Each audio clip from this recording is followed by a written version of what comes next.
오늘의 그 아는 것은 건강이다라는 코너를 시작하겠는데요. 아시다시피 여러분들이 가지고 있어야 할 의학 지식의 목적은 뭐 병을 진단하시려고 하는 것도 아니고 여러분들이 병을 치료하자는 것도 아니고 병을 예방하자는 거예요. 그렇죠? 이 개념을 꼭 가지고 여러분들이 하다못해 건강 강의를 다른 데서 들으시고 또는 어떤 솔루션을 찾기 위해서 구글이나 네이버나 이런 데서 찾으실 때도 그런 개념이 안 있으면 어마어마하게 잘못 간 길로 갈 수 있어요. 절대로 여러분들이 구글에서 진단을 하실 수도 없고 해서도 안 되고 치료를 해서도 안 돼요.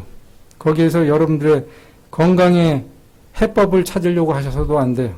단 여러분들이 찾으실 수 있는 건 어떻게 하면 병을 예방할 수 있는가에 대해서 생각하시면 크게 큰 착오는 없으시리라고 생각합니다.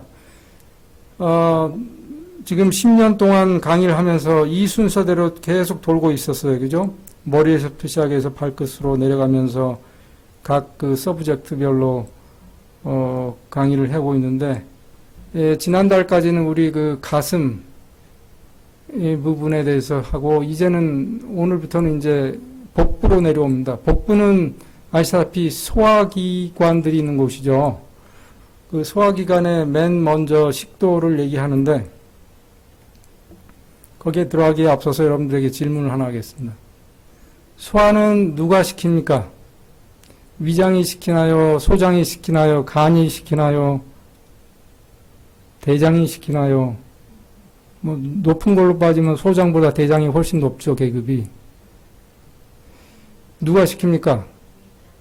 위장에서. 예. 입서부터 입, 위, 창자, 네. 췌장까지 다. 그 순서대로. 예. 그러니까 지금 입에서부터라고 말씀하신 것만도 대단한 공력이 있으신 분이. 제가 오늘 이 강의를 들으시면 여러분들은 이렇게 말씀하셔야 돼요. 소화는 내가 시킨다. 이제는 이런 확신을 가지시면 여러분들은 소화불량에 걸리실 수가 없어요. 소화기병의 대부분은 암까지 많이 해결할 수가 있어요. 이 개념이 어마어마하게 중요합니다. 왜냐하면 뭐든지 우리 인생의 개념에 의해서 우리가 살아가기 때문에 소화는 누가 시키는가. 그걸 제가 설명하기 위해서 앞으로 슬라이드를 계속 보여드릴 거예요. 이제 해부학부터 보여드리면, 해부학부터. 이 소화기계 해부학을 찾아보면 저렇게 복부만 달랑 나오는 게 아니고 사실은 이 코석부터 입석부터 시작해 이렇게 식도 뭐 이렇게 다, 그죠? 그래서 항문까지 이게 다 소화기관이에요. 즉, 비강부터 시작해서. 왜 비강부터 소화기관인가? 왜 그래요? 비강이 소화하고 무슨 관계가 있어요? 네? 이제 요새 겨울이게 되고 그러면 감기에 걸린 분들이 간혹 오래 앓고 감기 후유증으로 냄새가 안 맡아진다는 분들이 간혹 있어요. 네. 그분들은요, 냄새 안 맡는 것 때문에 살이 빠져요. 밥맛이 떨어져서 사는 재미가 없대요.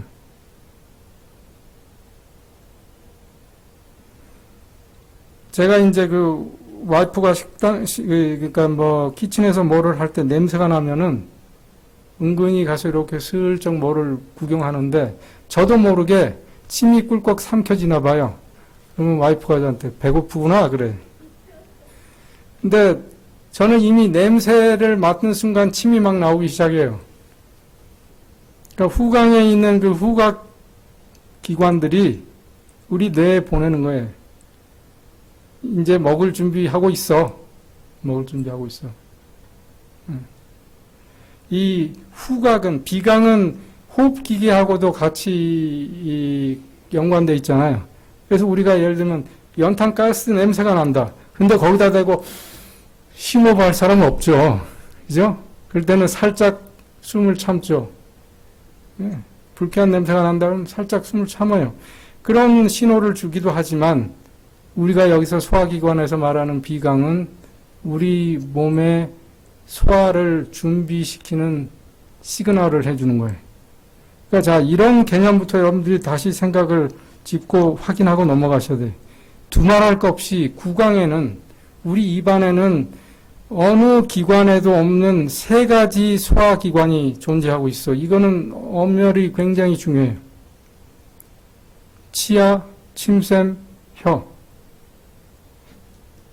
물론 혀가 그 발음을 하고 말을 하는데도 도움이 되지만 대부분은 소화기관에 있어서 가장 큰 역할을 하고 있어요.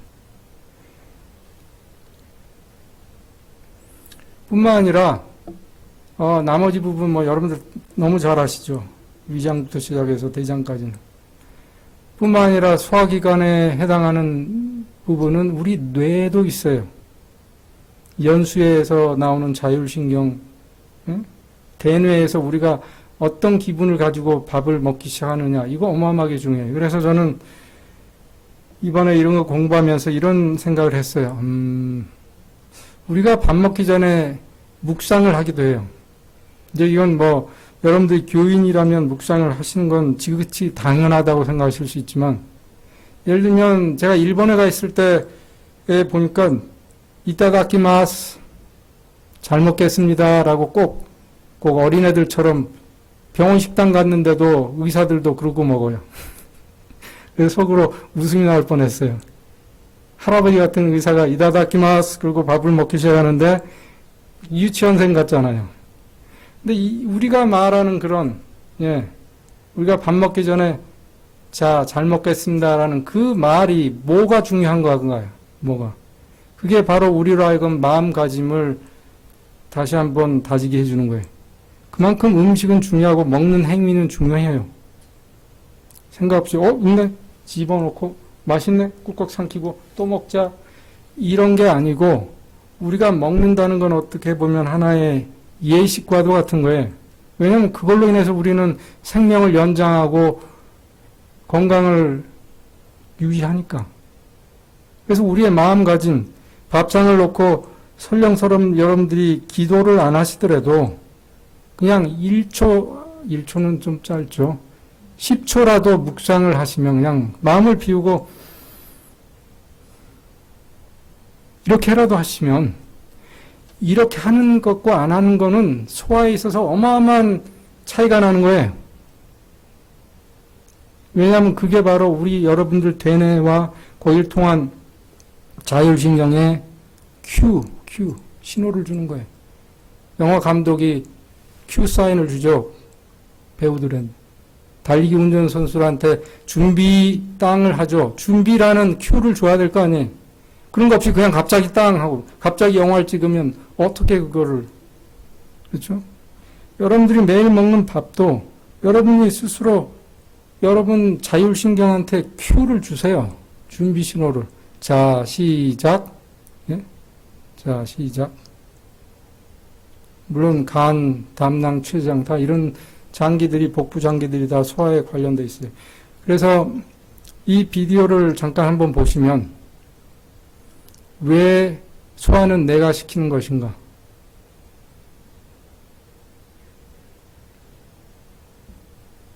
보시다시피 우리 몸에 이 입안에 세 쌍의 이 침샘이 있고 거기서 씹을 때 나오는 근육의 움직임에 의해서 침샘이 짜지고 침이 저렇게 막 나와요.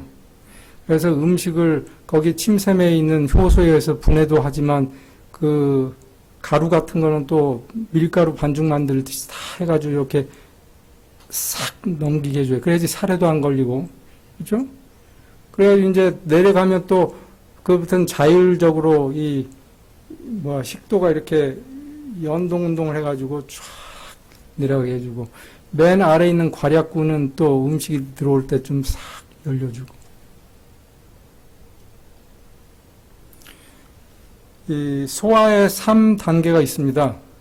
소화는 여러분들이 그냥 흔히 생각하는 소화, 그냥 밥을 먹었는데 배가 고파지면 소화가 됐으려니 그걸로 소화됐다라고 생각하시지만, 그거는 그 소화의 크게 봐서 큰 의미에서 소화예요. 소화의 작은 의미는 궁극적으로 우리가 먹은 음식이 우리 몸으로 흡수되기를 도와주는 준비 단계를 소화라고 그러는 거예요. 이 개념을 분명히 확실하고 넘어가셔야 돼요. 큰 그림에서 소화는 우리가 먹은 다음에 배설 잘하는 거를 그냥 소화 잘 됐다라고 애기들이 처음에 이제 이유식을 먹고 변을 잘 보면 얘 소화 잘 시키네 그러고 끝나요. 그런 의미에서 큰 그림의 소화라는 개념이 있지만 여기서 말하는 소화의 3요소 즉 3단계에 있어서 첫 번째 소화는 먹은 게 흡수되는 게 목적이니까 배만 부른 게 목적이 아니고 흡수되도록 도와주는 단계를 소화라고 그래요. 즉 여기서 말하는 이 흡수를 도와주는 단계가 바로 입에서부터 시작해서 십이지장까지 이루어져요.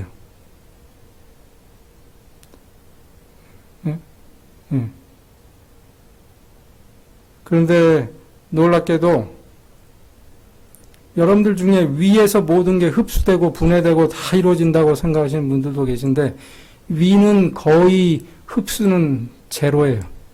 영양분의 흡수는 안 일어나요. 안 일어나요. 위가 하는 가장 중요한 일은 씹는 분쇄작용이에요. 여러분들이 씹지 않으면 위가 씹어야 돼요. 여러분들이 많이 씹으면 위는 씹을 게 별로 없어요. 위는 누구 거죠? 여러분의 위는 누구 거예요? 자기 자신 거죠. 그런데 이제 제가 보는 환자분들은 저 위가 왜 이렇게 소화가 안 돼요? 이러고 와요. 예. 예. 일주일이 멀다고 꼭 오세요. 이거 왜 소화가 안 되냐? 그래서 이제 제가 이 개념을 말씀드리죠. 여러분들이 안 씹으면 위가 씹어야 되는데 위가 씹는 건 한계가 있어요. 즉 이가 단단한 치아가 있고 거기에 침샘이 있고 혀가 있어서 분쇄하고 갈고 밀가루 반죽으로 다시 재조합해서 삼키는 그 과정과 그냥 덩어리가 들어가서 그 위벽에 연한 그 점막이 있는 위벽에 싸고 있는 5겹의 근육이 막 이렇게 3개의 근육이 각각 다른 방향으로 빨래 짜듯이 막 비비고 짜고 해가지고 그 안에서 자기 몸으로 비벼서 부시는 것과 어느 게 효과가 더 있을까요? 효율적일까요? 네?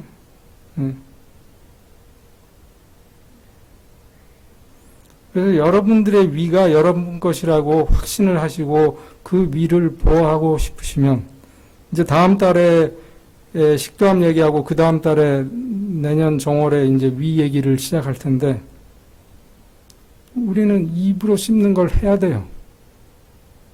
해야 돼요. 그 다음에 이제 그게 잘 됐을 때 위를 거치고 그 다음에 또 십이지장까지 가면 이제 모든 소화 효소가 나가지고 완전히 음식을 분해했을 때 십이지장 이후부터 작은 창자, 소위 말해서 소장을 거치면서 흡수가 일어나고 물론 일부 대장에서도 흡수가 일어나기도 하지만 주로 물이나 이런 종류가 흡수가 되겠죠. 그러면서 이제 거기서 저장해 놓은 음식 찌꺼기를 하루에 한 번씩 배설하는 게 소화의 마지막 단계. 그렇기 때문에 소화는 소화, 흡수, 배설이 있는데 소화는 내가 시킨다. 나머지는 다 자동이. 그렇죠?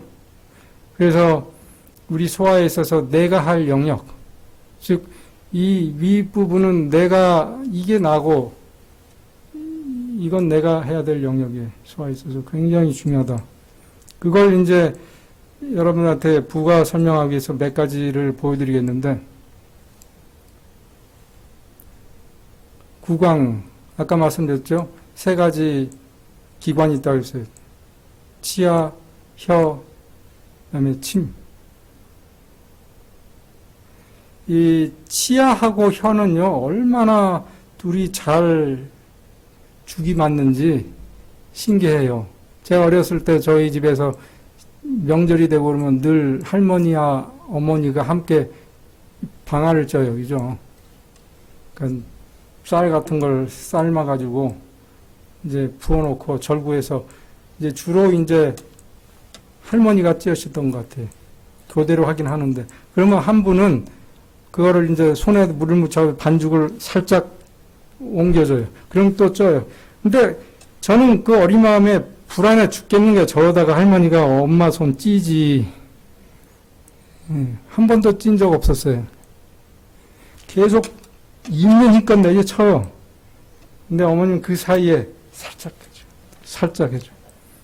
우리가 노력 안 해도 그 혀가 이와 이 사이에서 음식을 저리 집어넣어주고 저리 집어넣고 얼마나 신기해. 참 잘 맞죠. 그 다음에 이제 그 타액이 그걸 또 반죽을 잘 버무리고 타액 얘기는 좀 이따 더 자세히 하겠습니다만 마지막에 입안에는 우리의 가지고 있는 그 구조물 외에 세균이 있어요. 세균. 침 1cc에 이게 뭐 사실인지 모르지만 제가 그 이렇게 인터넷에서 찾아보니까 침 1cc에 5억 마리의 세균이 있대요. 글쎄. 세균이 어마어마하게 중요하다는 사실은 제가 이미 계속 말씀드리고 있고 한데 그 침이 왜 중요한가 소화에. 이 유산균이라든지 우리 입속에 있는 세균들이 하는 일 중에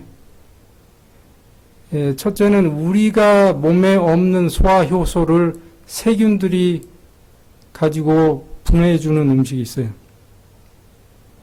제가 언제는 콩에 대해서 한번 1시간 설명한 적이 있습니다. 콩에 대해서 그렇기 위해서 제가 한 3개월을 공부했었어요. 콩이 주는 교훈 참 많습니다.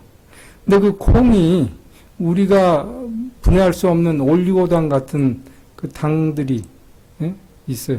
그건 우리 몸에 들어가면 절대 소화가 안 돼요. 분해가 안 돼요. 근데 어디서가 분해돼요? 입안에서만 분해가 되고 그건 뭘로 분해가 돼요? 세균에 의해서 분해가 돼요.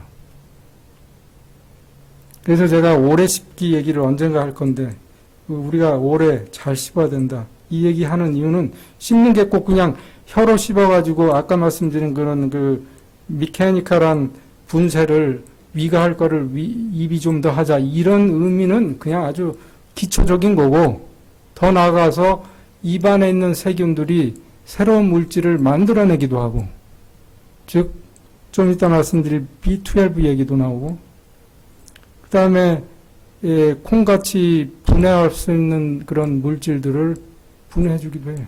그래서 여러분들이 잘 씹는지 안 씹는지를 알고 싶으시면 콩국수를 해서 한번 드셔보시고 속이 편안하신 분은 잘 씹는 거고 속이 불편하신 분은 분명히 제대로 안 씹고 삼키신 거예요. 왜냐하면 그 올리고당이 들어가면 설사도 하게 하고 가스를 만들기도 하거든요.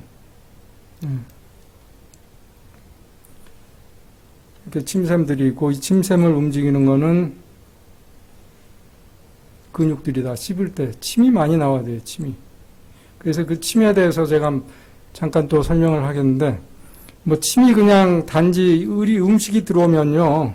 혀에서 미각을 가지고 또 그 미각에 의해서 또 더 침이 더 나올 수도 있지만 침이 없으면 미각세포들이 다 작동을 못해요.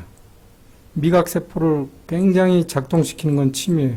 그래서 소믈리아나 그런 그 음식, 와인 뭐 이런 걸 감별하는 그런 감별사들은 이 입안이 마르면 끝나요. 생명이.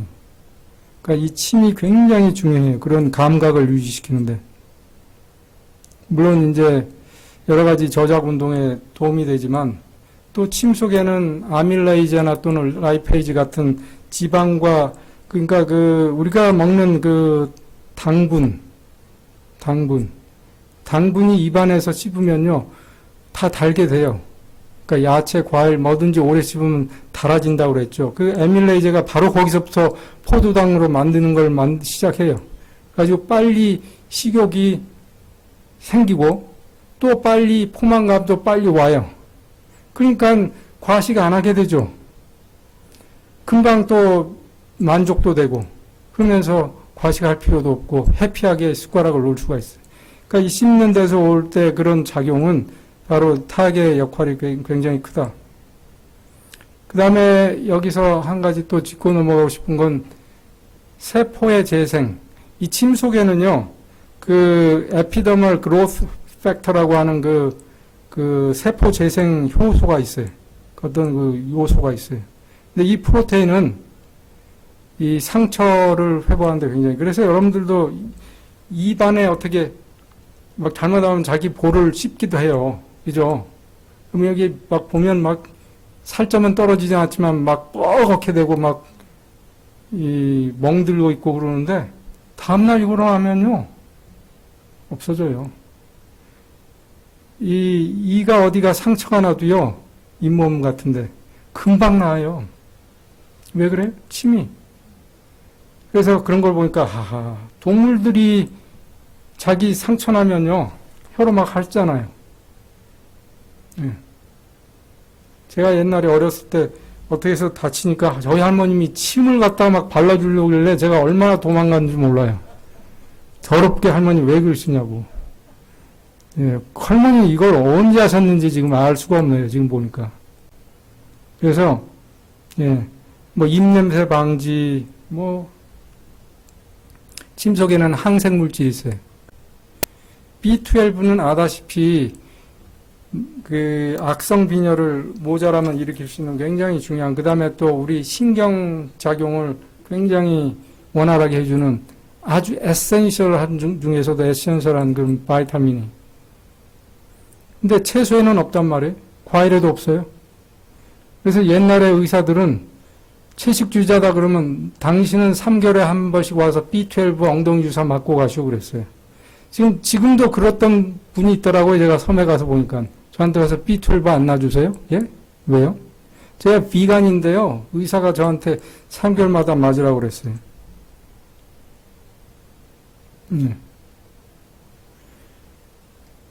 B12는 없는데 왜 소고기에는 B12가 그렇게 많아요?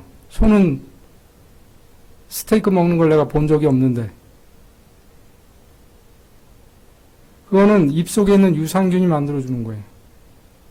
즉, 오래 씹을 때.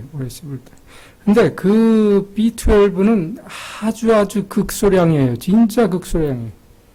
마이크로그램, 나노그램 이렇게 따질 정도의 뭐 극소량이. 극소량 가지고 돌아가요, 우리 몸이. 근데 그 극소량을 어떻게 잘 보호해가지고 여기서 세균이 만들어준 그 B12를 잘 보호해가지고 12장도 지나고 공장도 지나고 소장의 맨 마지막 회장 끝에, 그것도 끝에 가가지고 터미널 일리움이라고는 회장 끝에 가서야 이게 흡수되게 해놨는가.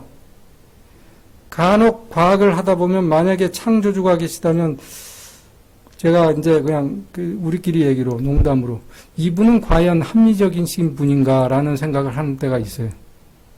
왜 눈은 앞에 있는데 시각중추는 맨 끝에 있어가지고 그 시각신경이 그렇게 많이 가가지고 그 중간에 온갖 일이 일어날 수밖에 없는가, 날 수가 있는가. 하지만 제가 이 얘기도 여러 번 드리잖아요. 거기에는 어마어마한 이유가 있는 거예요. 자, 이것도 말이죠. 이렇게 가는데 한번 보십시다.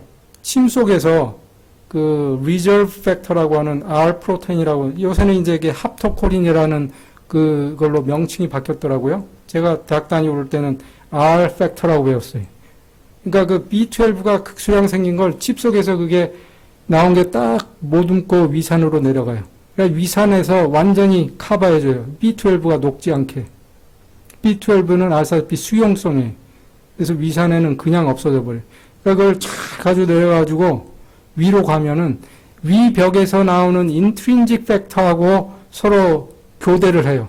내가 여기까지 잘 모셔왔으니 이제는 네가 잘 모시고 12지장을 통과해라. 왜냐하면 12지장은 강한 알칼리가 나오거든요.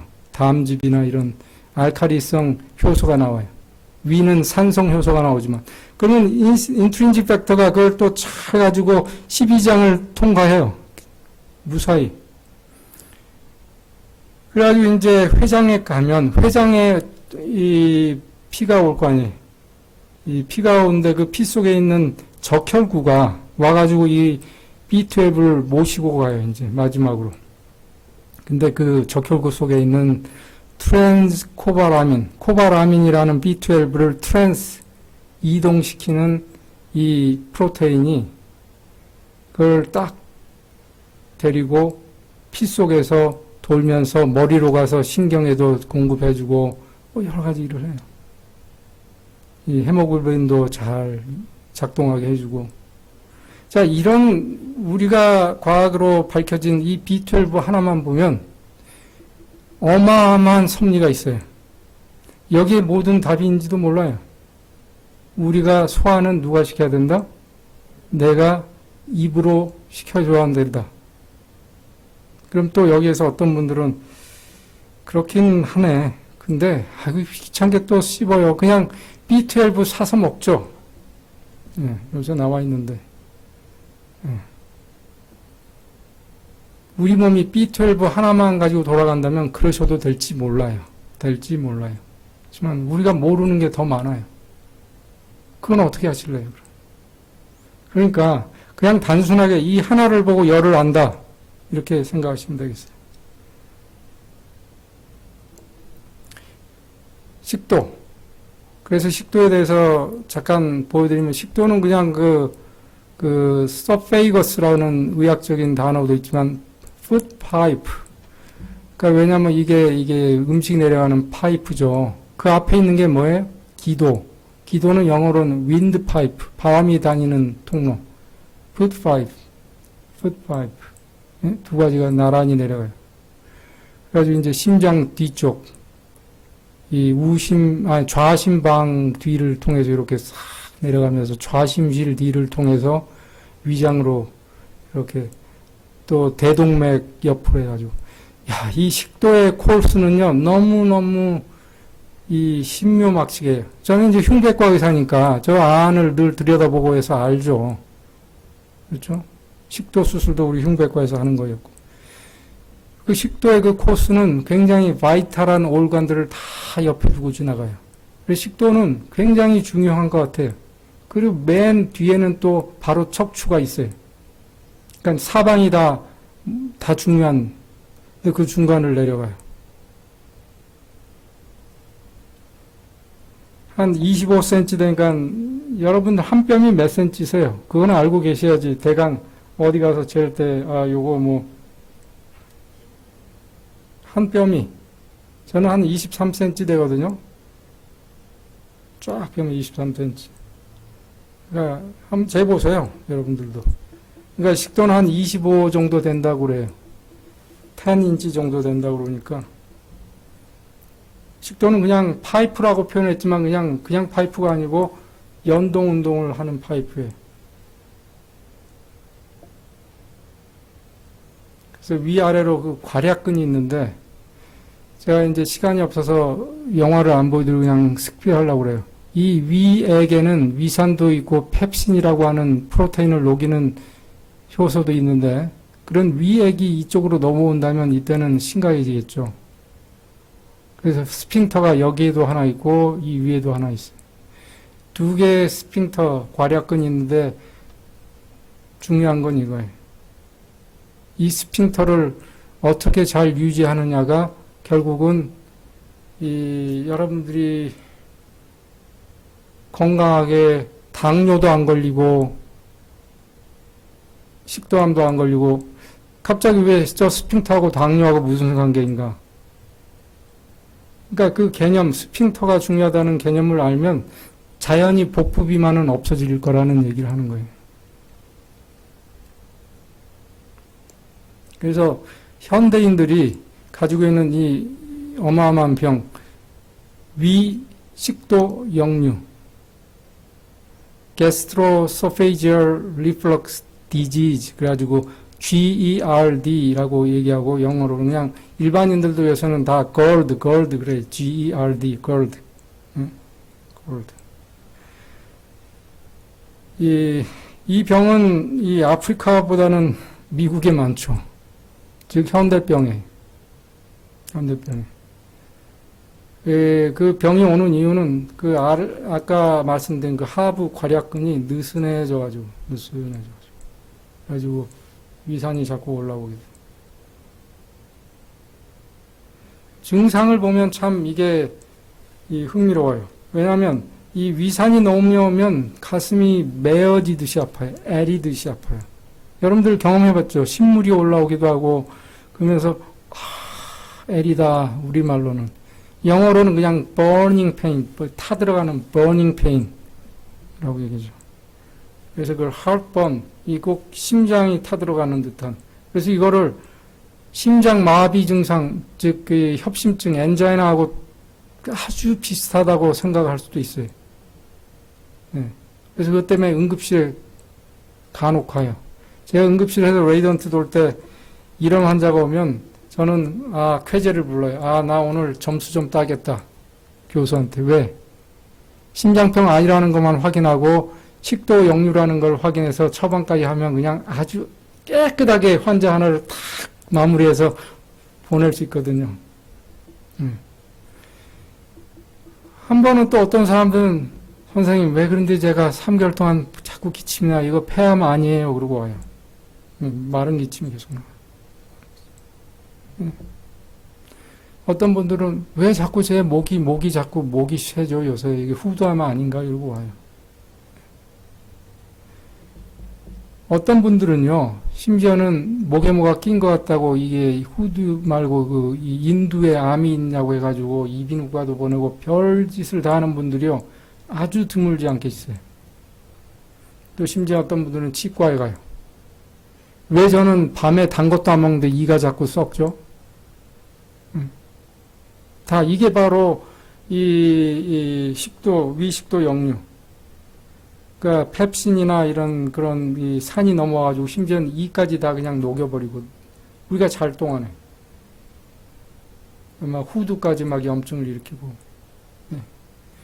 그래서 참 증상이 다양하고 그래서 다른 종 병으로 의심하게 하는 아주 천의 얼굴을 가진 병이 위식도 역류이고 어마어마하게 흔하다. 네. 근데 문제는 그걸로 끝나는 게 아니고 여기로 인해서 올 수 있는 식도암까지 올 수 있는 그게 우리에게는 중요하다고 생각이 돼요.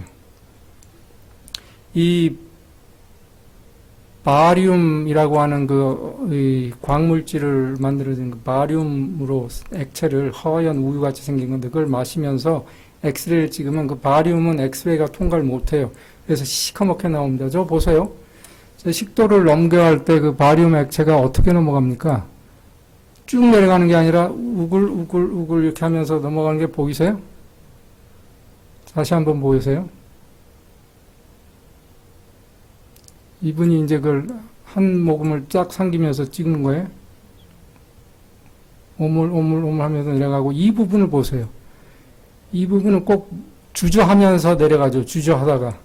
그러면서 내려가더라도 아주 좁은 통로로 내려가죠. 꽤 길죠, 그게. 저 부분이 바로 하부 식도 괄약근이에요. 괄약근이 그냥 달랑 이렇게 종이짝처럼 얇고 그렇게 돼 있는 게 아니고, 꽤 길죠, 저걸 보면. 그렇죠? 예. 저 괄약근이 약해졌을 때, 경계가 없으니까 그나마 복부 압력이 증가되면, 이런 식으로 이 환자처럼 서서 찍었는데 그 바륨이 그냥 지 멋대로 오르락 내리락 막 해요. 춤을 춰요. 왜 여기로 딱 끝난 다음에 못 올라오는 게 아니라 그냥 이렇게 올라와요. 심지어 이런 환자를 눕혀놓고 찍으면 바륨이 이 횡격막이거든요, 이게. 여기 횡격막이 살짝 보이죠? 여기도 살짝 보이죠?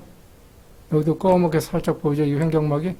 자, 이 횡격막을 통과해서 그냥 이 바륨이 목까지 그냥 막 지 멋대로 올라와요. 그렇죠? 이게 바로 위식도 역류입니다. 이게 왜 오는가? 몇 가지 이유가 있는데 식도의 괄약근이 작동을 못해요. 이게 왜 못하는가 이거예요.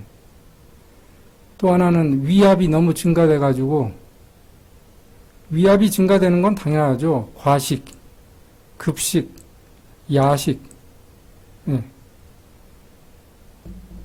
그다음에 위가 잘 비워져야 되는데 거기에 너무 기름기 있는 고단백 음식이 들어가면 위가 비우지를 못해요. 이게 호락 가요. 그러니까 여러분들 저도 여행하다가 어쩔 수 없이 맥도날드 가서 버거라도 하나 사 먹은 날은 와이프랑 그래. 야, 오늘 우리는 저녁 텄다.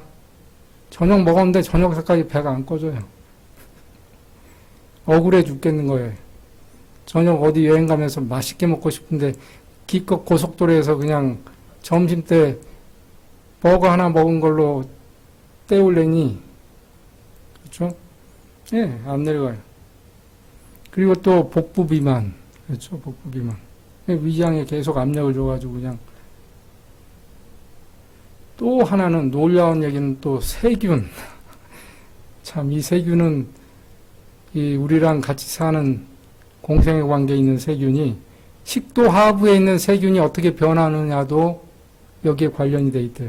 자, 그 얘기도 좀 오늘 하는데, 그래서 오늘의 그 총 제목에서 식도암 증가하고 위산 역류는 과연 관계가 있을까요? 라고 여러분들에게 여쭤봤어요.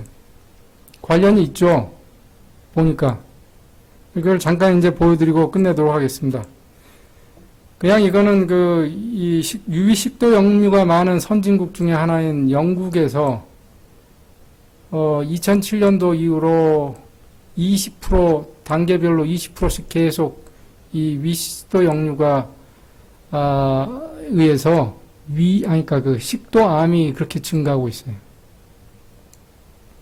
이건 사실은 우리나라에서는 통계적으로는 그러니까 식도암은 그렇게 증가하고 있지는 않다고 하지만 유난히 증가하지 않지만 이걸 보시면은 얘기가 달라져요. 제가 레지던트 때 우리 흉부외과에서 그 식도암 수술을 간혹 하는데 흔하지는 않아요. 뭐 매일 하거나 일주일에 한 번씩 하지는 않아요. 그렇지만 뭐 2, 3주에 한 번씩은 하고 다다리는 꼭 해야 되는 정도로 이 분들은 대부분이 양잿물 옛날에 먹었던 분들이었어요. 우리나라가 한창 60년, 70년대 어렵고 살기 어려울 때 자살 목적으로 자살도 할 게 없어가지고 집에 있는 그냥 그 양잿물 빨래할 때 쓰나요? 그냥 그거 그냥 화나니까 벌컥 마시는 거예요. 그럼 그게 내려가면서 식도를 다 뻔을 일으켜요. 뻔을. 근데 그게 그러면서 이제 고통스러우니까 대부분 토하죠. 토해요. 먹자마자. 자기는 먹고 죽으려고 했는데 몸에서 못 받고 토해요. 그러면 이제 막 타고 아프니까 할 수 없이 또 물로 헹구죠.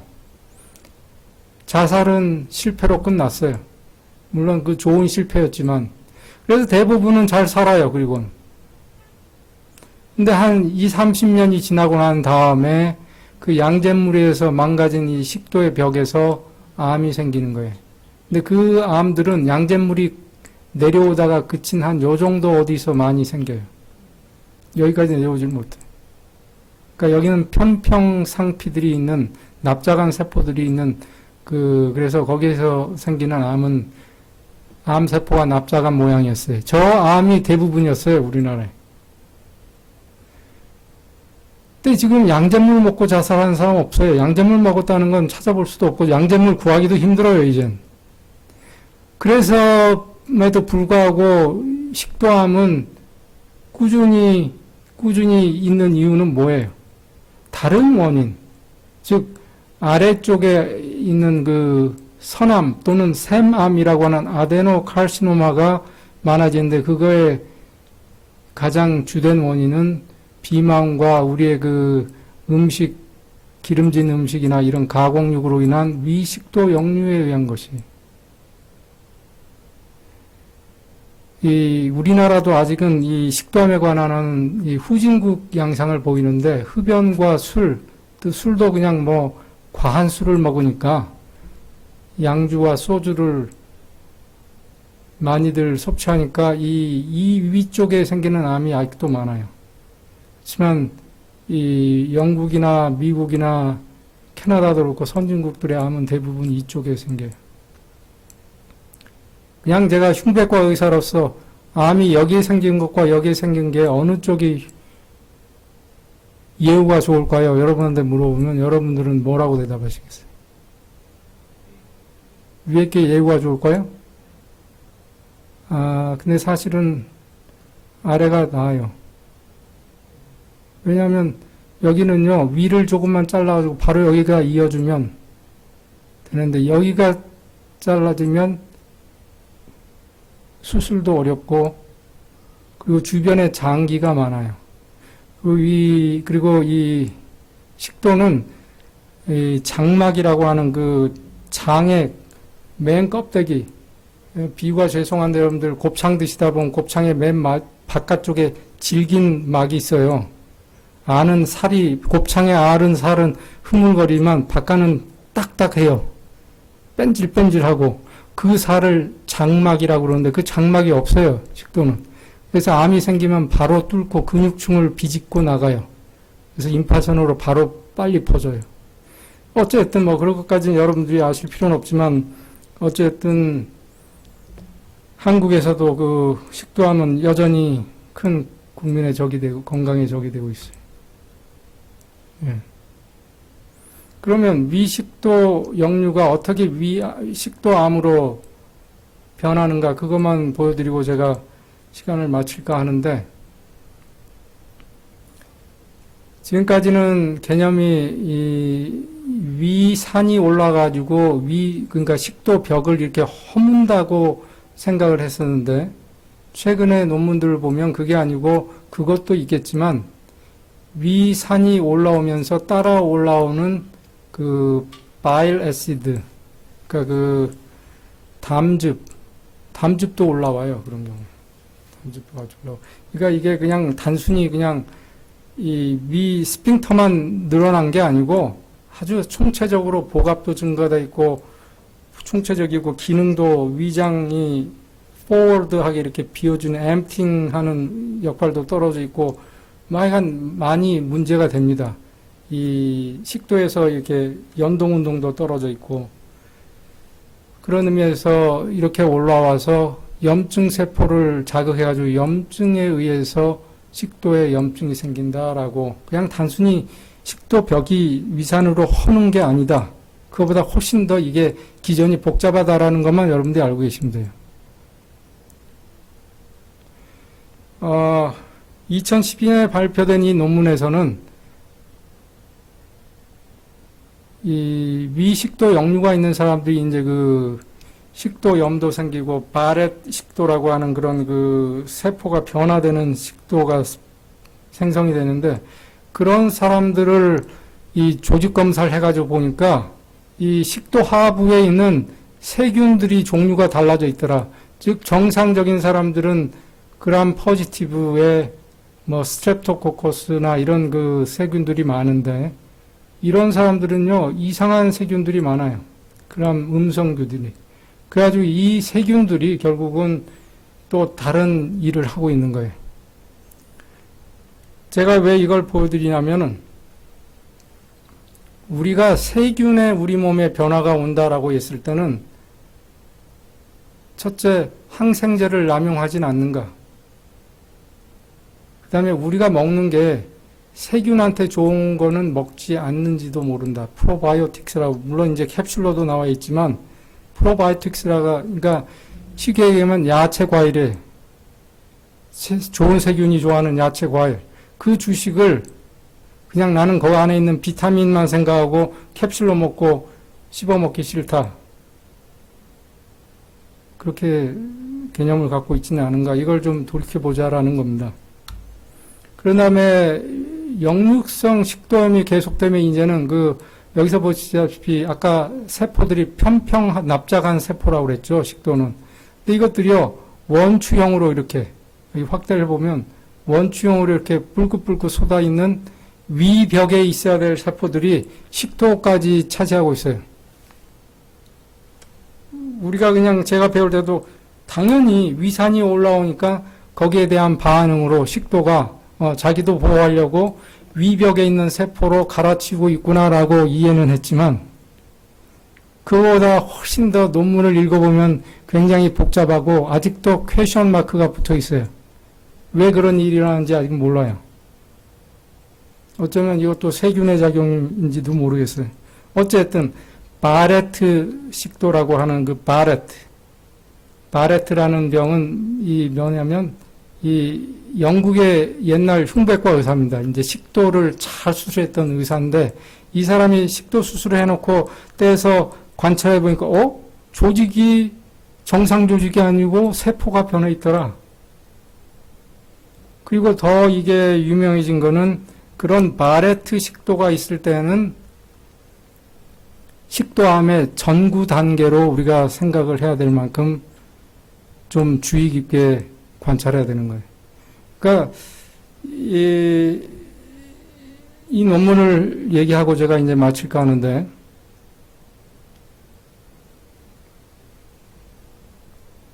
이 논문에서 보면은 1136명의 바렛 식도, 그러니까 식도가 이제 염이 계속 반복돼 가지고 이 식도 아랫부분에 있는 세포들이 위벽 세포로 다 치환되어 있는 사람들을 바렛 식도라고 그랬고 그 환자들을 영국에서 그런 바렛 식도만 잘 관리하는 그 등록 단체를 만들어서 등록을 시켜서 센터에서 9개 센터에서 그 환자들을 암이 되나 안 되나 잘 관찰해야 될 거 아니에요. 식도암이 생기는지 빨리 생기기 전에 치료도 해야 되고 그럴 목적으로 레지스트레이션을 받았는데 한편으로는 어떻게 보면 윤리적이지 않을 수도 있지만 치료를 안 하고 가만 놔둔 그룹들을 봤어요. 물론 그거는 환자가 리퓨즈한 경우도 있고 어떤 이유로든 1974년부터 2009년까지 이 사람들을 그냥 관찰해 봤어요. 봤더니 거기에 등록된 사람들의 나이가 여기 나오고 한데 보면은 식도암이 54케이스가 나왔어요. 1136명 중에 그러니까 몇 년 만에 35년 만에 그 동안에 35년을 가만 놔둔 게 아니고 그 새로운 환자도 계속 들어오고 하면서 이 35년 뒤에 보니까 54명이 그 안에서 식도암이 생겼더라. 이건 굉장히 의미심장한 거죠. 1000명에서 50몇 명이 암이 생겼으니까. 누가 주로 생기는가 봤더니 나이 든 분들일수록 암 발생률이 높더라. 그래서 이 슬라이드가 보여주는 거는 이 바레트 식도까지 되면 우리는 식도암의 전 단계라고 생각하고 굉장히 그때는 관찰을 하고 치료를 잘 해야 되는데 우리는 그걸 꼭 그때까지 갈 때까지 기다릴 필요는 없죠. 위식도 역류를 없애는 길은 역류성 식도염을 예방하는 길이고 역류성 식도염이 안 오면 바렛 식도는 생기지 않을 것이고 그렇지 않으면 식도암도 안 생길 것이다. 역으로. 그렇죠? 그래서 마지막 슬라이드인가요, 이게? 예. 위식도 역류는 그냥 증상만 있고 신물만 나고 좀 가슴앓이하고 냉수 마시고 앉아있다가 아니면 제산제 먹고 괜찮으면 괜찮아지고 또 살다가 또 오면 또 그러는 게 아니고 이런 게 한 번이라도 온다면 여러분들에게 반성할 수 있는 기회를 드리는 거예요. 내가 뭘 잘못해서 지금 이런 일이 일어나는가? 내가 배가 너무 많이 나왔나? 아니면 내가 밤에 너무 과식을 하는가? 아니면 너무 기름진 음식을 먹는가? 아니면 소염제를 너무 자주 무분별하게 먹는가? 술, 담배, 카페인, 청량음료, 예?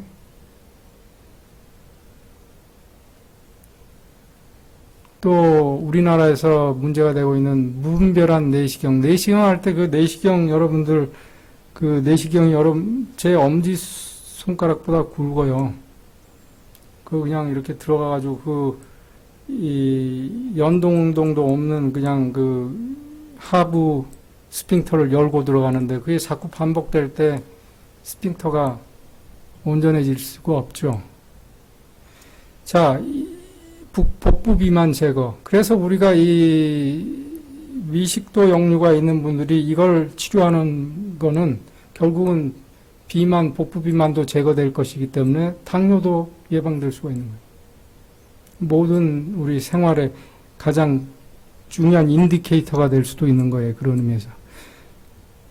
작년에 여기 그러니까 약들이 나와 있는데 제산제 이런 약들이 나와 있죠.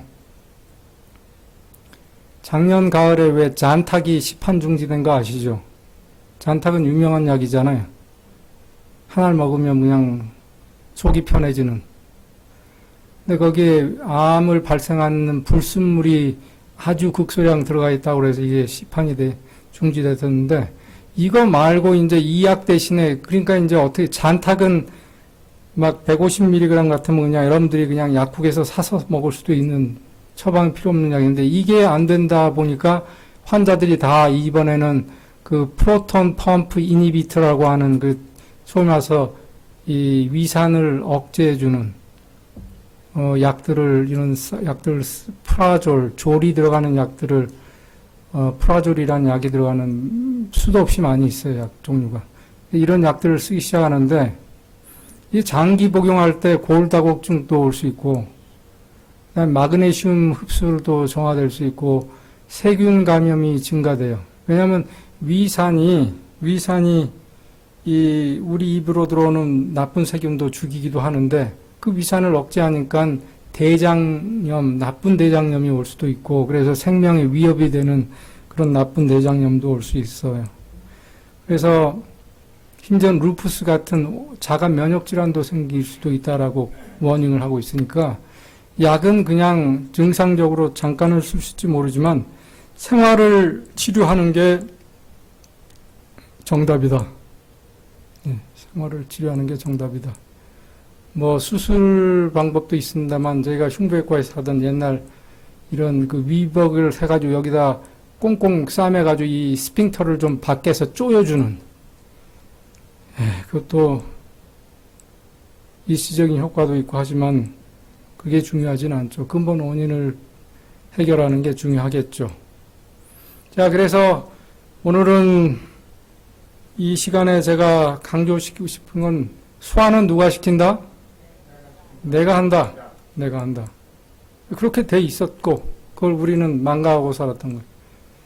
두 번째, 위식도 역류는 식도암으로 갈 수가 있고, 그 식도암이 안 가더라도 그 위식도 역류가 일어난다는 자체가 우리의 생활이 비교적 건강하지 않은가 하는 어떤 이 경고도 주는 것이다. 이렇게 말씀을 드렸어요. 다음 달에는 식도암에 대해서 좀 더 자세히 하고요. 그 다음에 다른 부분이 더 시간이 나면 더 하도록 하겠습니다. 앞으로 남아있는 2개월, 채 안 되는 2020년, 시작할 때는 2020 참 희망스럽게 시작했던 것 같은데, 이제는 빨리 가라라는 마음이 들 정도로 여러분들 많이 고생하셨고, 우리가 무사히 이번 겨울을 잘 보내고, 봄이 돼서 또 좋은 세상을 맞이했었으면 좋겠습니다. 감사합니다.